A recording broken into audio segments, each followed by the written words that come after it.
갈라디아서 2장 20절 오늘 말씀 윤성은 집사님 봉독해 주시겠습니다. 내가 그리스도와 함께 십자가에 못 박혔나니 그런즉 이제는 내가 사는 것이 아니요 오직 내 안에 그리스도께서 사는 것이다. 이제 내가 육체 가운데 사는 것은 나를 사랑하사 나를 위하여 자기 자신을 버리신 하나님의 아들을 믿는 믿음 안에서 사는 것이다. 아멘. 네, 감사합니다. 사람이 살다 보면 죽고 싶을 때가 있습니다. 그만큼 살기가 너무 힘들어 생을 포기하는 거죠.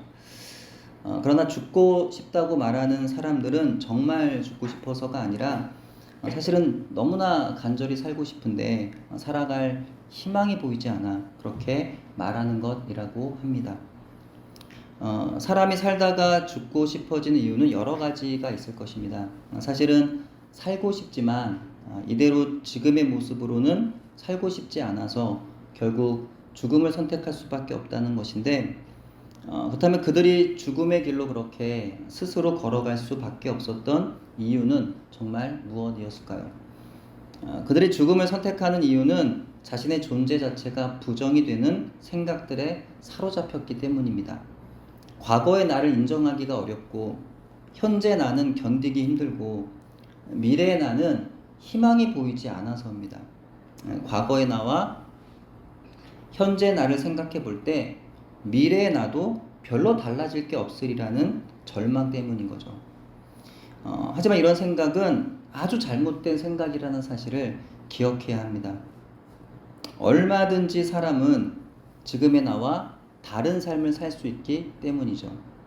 특히 그리스도인이라고 한다면 그들에게는 예수 그리스도 안에서 다른 삶을 가능하게 하시는 하나님 아버지 은혜가 주어졌기 때문에 정말 예수님을 믿기만 한다면 그 믿음 때문에 살 수 있게 되는 것입니다.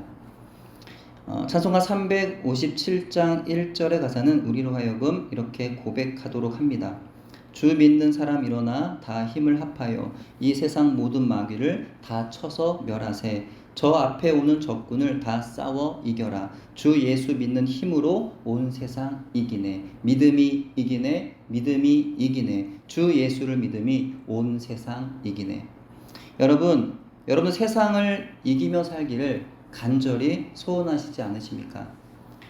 이왕에 사는 인생 실패를 반복하면서 실패만 반복하면서 살고 싶어하는 사람은 아무도 없을 거예요. 근데 이 찬양을 지은 시인이 우리에게 이렇게 권면하고 있는 거죠. 예수님을 믿는 힘으로 온 세상을 이기는 거라고 말입니다. 여러분 세상 살기가 힘들게 여겨질 때마다 여러분 안에 온 세상을 능히 이기게 하시는 예수님이 계시다는 사실을 믿고 기억하시기를 바랍니다. 혹 만에 하나 내 안에 예수님이 안 계신 것처럼 느껴질 때면 예수님을 간절히 찾으시기를 부탁드립니다. 예수님은요, 그분을 간절히 찾는 자를 절대 혼자 두지 않으세요. 믿으시죠? 절대 주님 여러분을 혼자 두지 않으신다는 겁니다. 혼자 두지 않으시겠다고 주님의 입으로 약속하셨어요. 반드시 예수님을 찾는 여러분 안에 오셔서 예수님 여러분을 붙잡아 주실 겁니다. 그럼 여러분은 여러분 안에서 역사하시는 예수님의 힘 주심으로 그 믿음으로 세상을 이길 수가 있는 겁니다. 마음이 힘들어질 때 나도 싫고 부모도 싫고 형제도 싫고 자녀도 싫고 친구도 싫고 교회도 싫고 직장도 싫고 세상이 다 싫어질 때, 그래서 살아갈 일말의 의지도 사라졌을 때 하나님의 말씀을 붙잡으셨으면 좋겠습니다. 하나님의 말씀은 사람의 말과는 달라서 능력이 있어요. 하나님의 말씀은 나를 만드신 분, 그래서 나의 실수와 연약함과 죄와 실패의 원인을 모두 알고 계시는 분, 그래서 나의 그 모든 고장난 상황들을 고치셔서 새롭게 하실 수 있는 분이 하신 말씀이기 때문에 능력이 있습니다. 다음 화면 고린도후서 5장 17절 말씀 같이 읽어볼게요. 다음 화면 고린도후서 5장 17절 시작. 그런즉 누구든지 그리스도 안에 있으면 새로운 피조물이라 이전 것은 지나갔으니 보라 새 것이 되었도다. 아멘. 예수 그리스도 안에 있으면 모든 것이 새로워집니다. 예. 예전에 어떤 삶을 살았던지 간에 미래는요 달라진다는 거예요. 예. 다르게 살 수 있다는 거죠.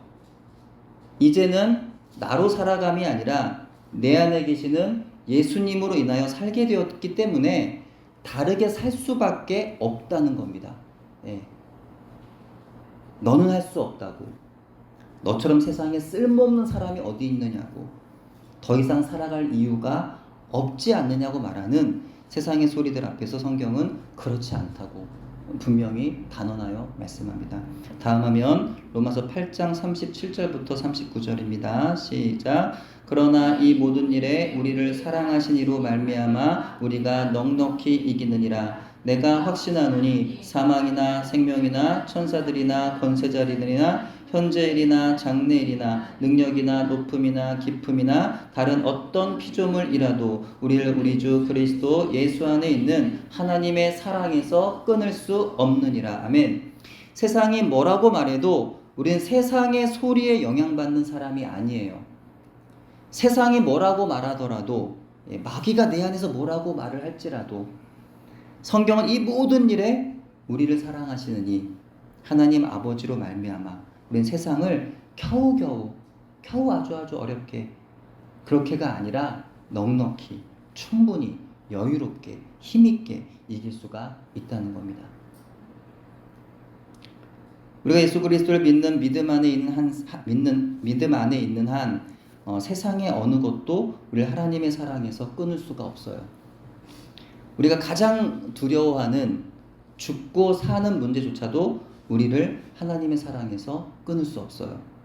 하늘의 천사도 우리의 힘으로 대항할 수 없는 어떤 영적인 능력자들이라도 현재 어려움도 미래의 두려움도 세상의 어떤 높은 것들과 깊은 것들도 우리를 영원히 삼킬 수는 없어요. 설령 우리가 보기에 세상에서 실패한 것처럼 보여도 그리스도 예수 안에 있는 믿음의 사람들은 반드시 승리하게 되어 있다는 것입니다. 제 인생에 있어서 가장 인상적이었고 제 신앙에 있어서 커다란 도전을 주었던 영화가 바로 16세기 독일의 종교개혁자 마르틴 루터의 회심과 종교개혁의 여정을 그린 루터라는 영화입니다. 워낙 제게는 뜻깊은 영화였고 영적으로 많은 메시지를 담고 있어서 제가 설교에 종종 인용하곤 합니다. 루터는 아버지의 반대에도 불구하고 아우구스티누스 수도에 입회하여 수사가 되었고 사제로 서품이 됩니다.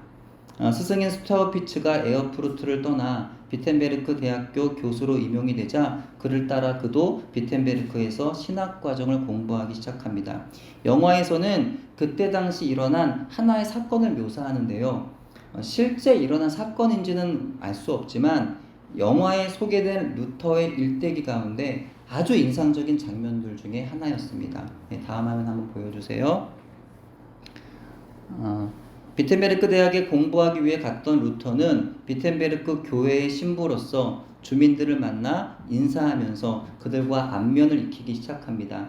그러던 어느 날 토마스라는 이름의 소년이 작업장에서 목을 매달아 자살을 하게 돼요. 그 아이를 발견한 후 바닥에 내려놓으며 아버지 오토가 루터에게 물었습니다. 자살하면 하나님께서 어쩌시나요? 그의 질문에 미처 대답할 수 없었던 루터는 방으로 돌아와 자책하며 또다시 들려오는 마귀의 거짓말에 분노하게 됩니다. 다음날 루터는 성스럽지 못한 시신을 교회 안으로 들여놓을 수 없다는 주민들의 만류에도 불구하고 교회 안 마당에 죽은 아이의 시체를 묻기 위하여 땅을 팝니다. 그러면서 이렇게 말하죠. 하나님의 율법에 따라 자살한 소년은 저주받을 거라 떠들겠지. 그건 악마의 농간질이다. 절망에 휩싸여 죽었다는 이유로 숲에서 강도 살해당한 애꿎은 사내보다 이 아이가 그렇게 비난받아야 되나? 그렇게 루터는 자살한 토마스의 부모에게 주님의 자비를 빌며 위로하고 시체를 안아 교회 매장터에 묻으며 그 아이를 위하여 하나님의 자비와 구원을 빌어줍니다. 하지만 많은 분들이 성도의 자살에 대해서 사실 의문을 가지곤 하죠. 성도가 자살하면 자신의 생명을 스스로 끊은 죄에 대하여 회개할 기회가 사라지기 때문에 그에게는 안타깝지만 구원이 없는 거라고 생각하는 분들이 많이 계세요. 하지만 성경에서 그렇게 기록하고 있는 곳을 찾아볼 수는 없으며 그와 같은 주장이 성경적이라고 단언하기도 어려움이 있습니다.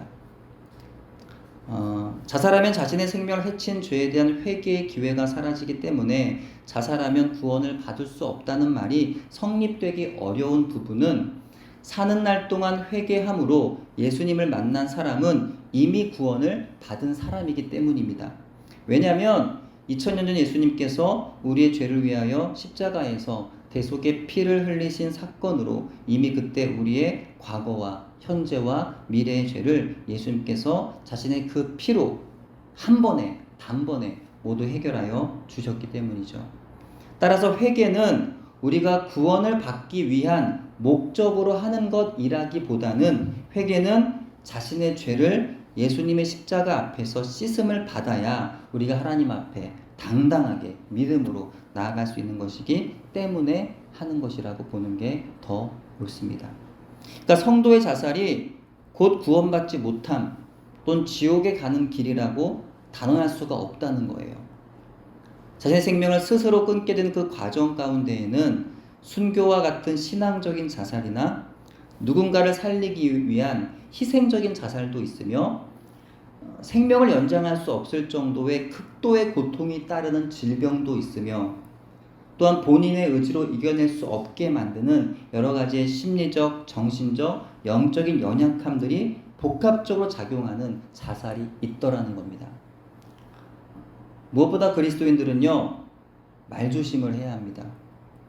근본적으로 구원에 있어서는 하나님의 주권이기에 우리가 판단할 수 없어요. 뭐 이런 자살에 관련된 것도 마찬가지지만 이를테면 뭐 이웃 나라의 그 재앙을 당하는 나라들, 뭐 중국, 예를 들면 중국이나 일본이 뭐 쓰나미에 침수가 됐다. 그럼 저들은 하나님을 알지 못해서 저주받은 거다. 뭐 이런 식의 저들은 구원받지 못한다. 이런 식의 말을 하면 안 된다.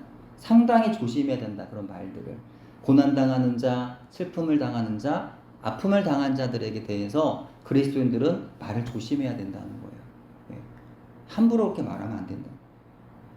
우린 자신이 알 수 없는 부분에 대해 함부로 말하면서 슬픔을 당한 형제들을 실족시키지 말고 오직 사랑하는 사람들의 구원을 위해서만 늘 하나님께 간절하게 기도해야 하는 겁니다. 하지만 그럼에도 불구하고 성도들 가운데 자신의 생명을 끊는 사람들이 있다는 이 현실 앞에서 우린 이해할 수 없는 충격에 빠지곤 합니다.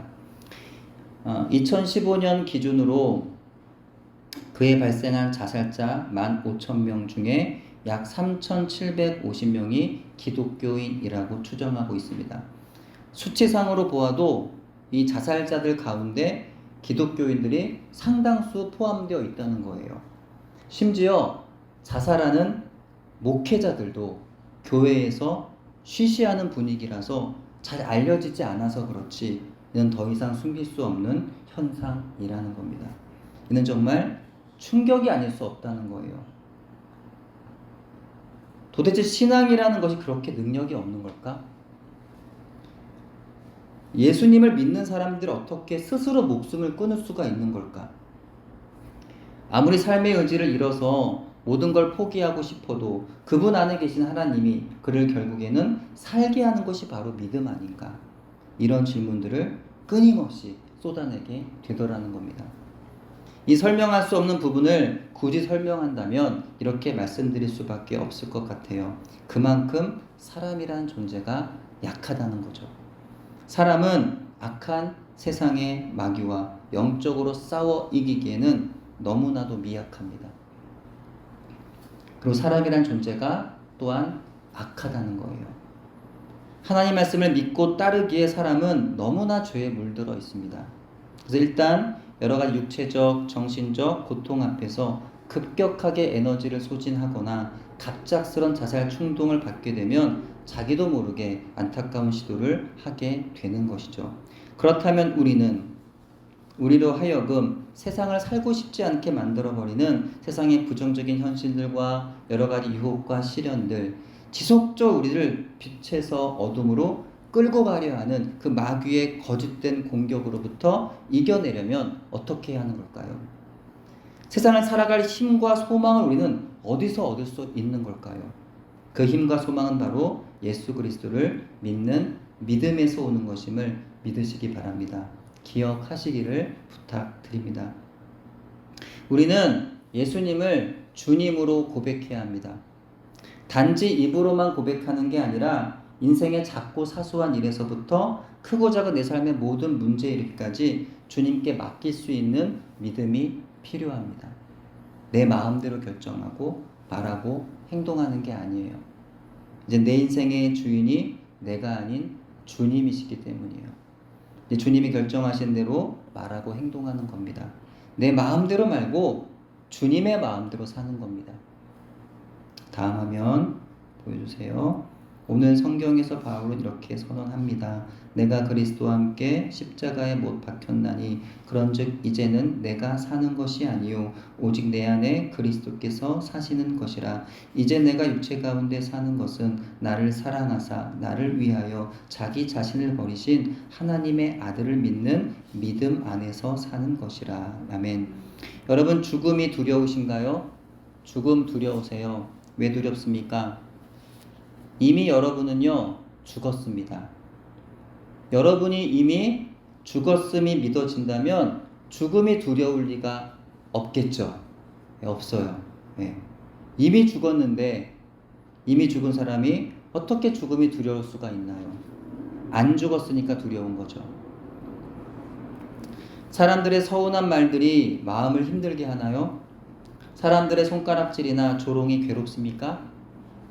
세상에서 인정받지 못하고 세상에서 높아질 수 없을 것 같아서 두렵나요? 이렇게 이대로 세상에서 무언가 괜찮은 성취를 하나도 남기지 못하고 갈 것 같아서, 저 사람들처럼 마음껏 세상을 즐기지도 못하고 갈 것 같아서 슬퍼집니까? 억울합니까? 그렇게 생각이 된다면 그 사람은 아직 안 죽어서 그렇습니다.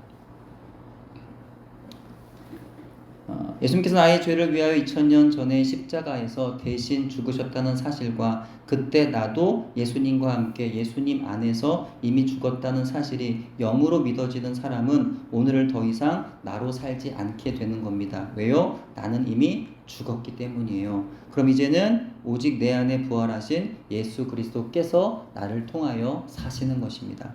그러므로 세상에서 이제는 힘든 것도 괴로울 것도 두려운 것도 슬플 것도 억울할 것도 없는 거예요. 왜요? 난 죽었잖아요. 내가 사는 게 아니잖아요. 내 안에 계신 예수님이 사시는 거잖아요. 그러니까 세상에서 아무리 누가 뭐라고 말하고 아무리 나를 괴롭히는 사람이 있어도, 아무리 세상에서 수많은 고난과 시련과 사고와 재앙과 박해가 막 몰려오고 있을지라도 문제가 될 수 없는 겁니다. 나는 죽었기 때문이에요. 또 내 안에 역사하시는 예수님이 이기실 것이기 때문입니다. 그럼 우리의 신앙생활에 있어서 그 시작은 바로 내가 죽는 겁니다. 아니, 내가 이미 예수 그리스도와 함께 2000년 전 십자가에 달려 죽었음을 믿는 겁니다. 그래서 내가 주인 되어 인생을 사는 것이 아니라 내 안에서 주님이 사시는 것을 믿는 겁니다. 내 안에 모든 육신의 정욕과 탐심과 교만과 거짓과 미움과 분노가 모두 십자가에 못 박혀 죽었음을 믿는 것입니다. 이와 같이 나의 자아의 죽음이 믿어져야 내 안에서 주님이 진짜 주인이 되시는 거예요. 그래서 우리는 십자가를 날마다 바라보아야 하는 겁니다. 십자가를 보면서 예수님의 죽으심을 슬퍼하라는 것이 아니에요. 예수님 나를 위해 죽으셨구나, 눈물을 펑펑 이렇게 흘리면서 막 그렇게 울라는 뜻이 아니에요. 십자가를 보면서 예수님이 나 대신 죽어주셔서 감사하라는 것도 아니에요. 물론 감사해야죠. 근데 그런 의미는 아니에요. 여기서 바라보라는 건, 십자가를 보면서 그때마다 예수님 달리신 저 십자가에 나도 달려 죽었었지. 난 이미 죽은 것이지. 맞아, 난 이미 죽었어. 이 사실을 믿음으로 기억하라는 것입니다. 그리고 예수 그리스도 이름으로 날마다 선포하라는 겁니다. 그렇습니다, 주님. 저 옛 자아는 이미 죽었습니다. 2000년 전 십자가에서 저의 자아는 예수님과 함께 죽었습니다. 그러니까 이제는 제가 사는 게 아닙니다. 제 안에서 주님이 사시는 것입니다. 날마다 선포하는 겁니다. 그렇게 내 인생을 주님께 완전히 맡겨버리는 거죠. 그 믿음으로 사는 겁니다. 그러면 두려울 일도, 서운할 일도, 분노할 일도, 미워할 일도, 욕심낼 일도, 교만할 일도 없는 거예요. 모든 게 은혜이고 모든 게 감사이며 모든 게 놀라운 기적의 연속인 겁니다. 여기까지 아멘이신가요? 동의하세요? 근데 아직도 무언가 찜찜한 분들이 계실 것 같아요. 예, 머리로는 뭔 말인지 알겠어요. 아, 그치 뭐 맞아. 뭔 말인지 알겠고 뭐 동의가 됩니다. 예. 내가 죽었음을 믿으면 그때부터 내 안에 계신 예수님이 나를 통해 사신다는 그 말이 이제 무슨 뜻인지는 알겠는데 문제는 이 복음의 시작이라고 말씀하고 있는 내가 죽는 게 도저히 안 되는 일이더라는 겁니다. 그래 맞아. 난 죽었지. 난 이미 예수님의 십자가에서 죽은 사람이야. 그렇게 생각이 되고 선포도 해보지만 사실 우리 가운데 나를 죽이고 나를 부인하는 게 쉽게 되는 사람 있습니까? 예, 아무도 없어요. 누구나 다 자기를 드러내고 싶어하고 자기를 자랑하고 싶어해요. 내가 잘 안다고, 그건 내가 잘할 수 있다고, 내 말이 맞다고, 내 뜻대로 해야 한다고 다들 고집을 부립니다. 그래서 싸움이 끊이질 않는 거죠. 도대체 이 나라는 자아는 죽지를 않아요. 죽을 것 같다가도 또 살아납니다. 그럼 어떻게 하면 죽을 수 있을까? 그 답은 바로 회개에 있습니다. 예수 그리스도 앞에서 철저하게 자기 죄를 고백하고 철저하게 참회하며 회개한 사람만이 자기를 부인할 수 있고 자기를 죽일 수가 있습니다. 예수님의 비유에 등장하는 둘째 아들은 자기가 아버지의 아들이라는 사실이 당연했습니다. 아버지의 아들이라는 사실이 자랑스러웠고 떳떳했어요. 아버지한테 함부로 해도 될 정도로 자기가 대단한 사람인 줄로 알았습니다. 그래서 유대인들의 문화에서 금기시 되는 일인 아버지의 유산을 미리 받아 아버지를 떠나는 그 엄청난 죄를 아무렇지도 않게 지을 수가 있었던 겁니다. 그랬던 아들이 세상에서 깨지고 넘어지고 철저하게 실패해 보니까 그제야 자기가 아버지의 품 안이 아니고서는 아무것도 아닌 존재라는 걸 그 사실을 깨닫게 된 거예요. 그제야 그는 자기가 용서받기 어려운 죄인이라는 사실을 뼈저리게 알게 된 거죠. 그래서 아들은 결국 아버지 앞에 찾아가 엎드려서 애원합니다. 아들이 아닌 품꾼으로라도 받아달라고 말이죠. 누가복음 15장 19절부터 21절 말씀 제가 읽어드릴게요. 지금부터는 아버지의 아들이라 일컬음을 감당하지 못하겠나이다. 나를 품꾼의 하나로 보소서 하리라 하고 이에 일어나서 아버지께로 돌아가니라. 아직도 거리가 먼데 아버지가 그를 보고 측은히 여겨 달려가 목을 안고 입을 맞추니 아들이 이르되 아버지 내가 하늘과 아버지께 죄를 지었사오니 지금부터는 아버지의 아들이라 일컬음을 감당하지 못하겠나이다 하니. 둘째 아들이 자기 죄를 깨달아 알게 된 거예요.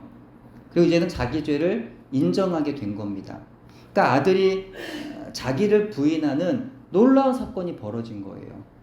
자기는 아버지의 아들이라 불릴만 하지 못하다는 겁니다.